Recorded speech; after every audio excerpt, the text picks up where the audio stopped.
សៀមរាបប្រៀបថានៅសតកាលខ្ញុំប្រតិព័ន្ធការបាត់ដំបងដល់ចិនគំរួញគួនកិនគេងផ្ស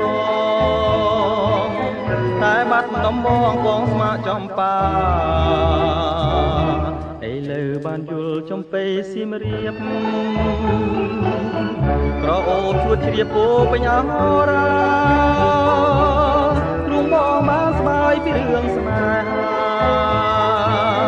នៅការចំបាឲ្យរៀមក្រៀមក្រមរយព្រួយរយនឹករយសានទន់តឹងពុំឃើញនំនឹងតែជ្រៀងផ្ដាផ្ដាំកូនឡងក៏ទៅជាយុខែឆ្នាំតាឲ្យទ្រាំចាំដេចទៅពេលនេះចំបៃសៀមរាបបងអើយ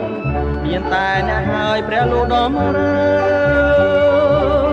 ជួយផងគ្រាន់ឲ្យបងបានរស់នៅជាគ្នាតទៅនឹងចំបៃអើ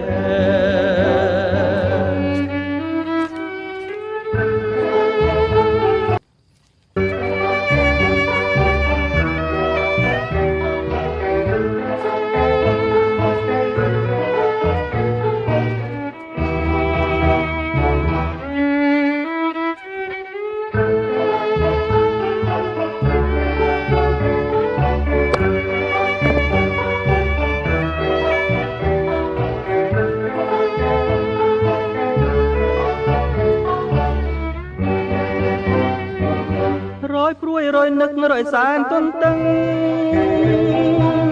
ពុំឃើញនំនឹងដែលជ្រៀងផ្ដាផ្ដាំកូនឡងក៏ទៅជាយុខែឆ្នាំតាឲ្យទ្រាំចាំដេចទៅពេលនេះចំបៃសៀមរាបបងអើយមានតែអ្នកហើយព្រះលោកដំរើជួយផងគ្រាន់ឲ្យបងបានរស់នៅជាគ្នាតទៅនឹងចំបៃអើ